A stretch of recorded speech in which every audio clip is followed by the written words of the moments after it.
Sa inyong lahat.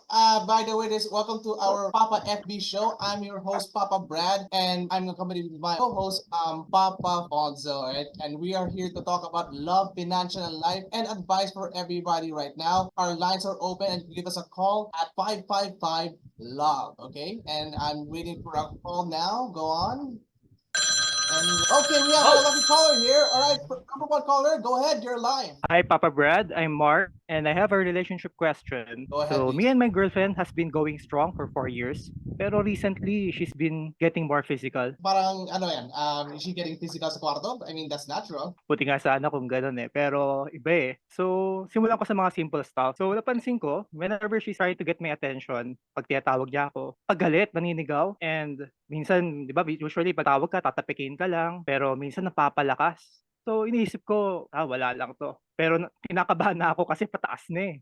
So, yung recent incident namin, nung nagkakabiruan kami ng mga tropa, kala ko cute lang na pinisil lang yung pisngi ko, pero sa dulo may kasamang kurot. So, parang na-off ako doon, and yung mga barkada namin, tinatawanan na ako. So, napaisip ako na, tinanong ko rin yung mga friends namin na, ano ba, meron bang something dito? And they suggested na tumawag ako sa show mo to ask for advice. No, those are good friends. Baka naman tsundere ang girlfriend mo. But anyways, go ahead. We're gonna give your girlfriend a call, okay? So at least we can find a resolution in between. Here we go. Call Sure. your girlfriend right now.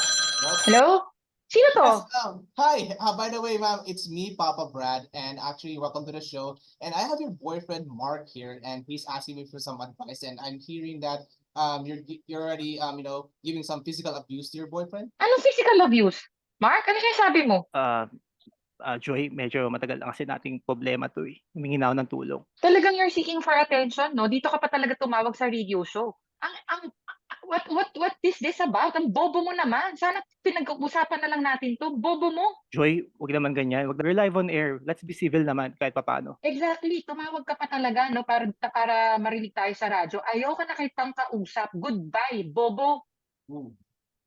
All right, Mark. I think that's a sign that you should talk to her. But at least you can settle it out. I also want to take both of your sides, just because stereotypically, it's the woman who gets the victim here. But no, that's not the point here. But the point is, you both have equal rights, and sometimes the guy is also prone when it comes to physical abuse as well. Thank you, Papa Brad, for that advice. So, yun din yung na-realize ko.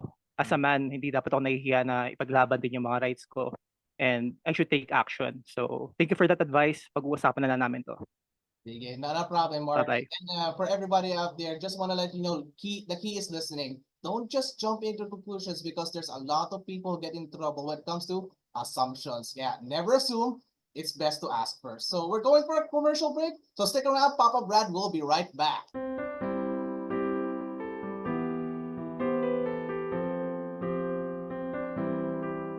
Welcome back to the show. This is Papa Fon signing in as we give Papa Brad the break he needs. And we're still accepting callers if you need advice in love, finance, and life. Keep them coming and contact us at 555-LOVE. Oh! Here's another caller. Go ahead, speak your mind. You're live on air. Hello po, Papa Fons. I need your help. Bale yung asawa ko po, parang mayroon siyang kabit. Oh my God! Are you sure? Well, ito na Papa Fons, dinala niya yung kabit niya sa bahay namin. Napansin ko kasi na nauubos yung mga makeup at lipstick ko. Pati yung mga singsing at alahas ko, nawawala.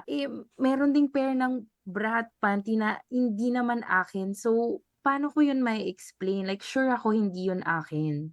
Oh no. Yeah, kaya nga po tumawag ako sa inyo para matulungan akong i-confront yung asawa ko kasi hindi ko kayang ako lang mag-isa. Let's give your husband a call. Who is this? This is Papa Fons from the FB Live show, and we're here with your wife. Say hi, Maria. Hello, hi. Oh, my love. Why are you there? What's the problem? Ikaw yung problema kasi meron kang kabit. Huh? What are you saying? Wala akong kabit. Sinungaling ka. Teka muna, let's calm down. Can we hear the husband's side of the Nawawala story? yung mga alahas at singsing ko. Binigay mo sa kabit mo. Of course not. I never do that. Wala kang takas sa akin. Pati panty at bra, yung mga panty at bra ko na hindi mo alam, hindi akin yon. Huh? Saan mo naman nahanap yung mga yun? Akala mo hindi kita mahuhuli?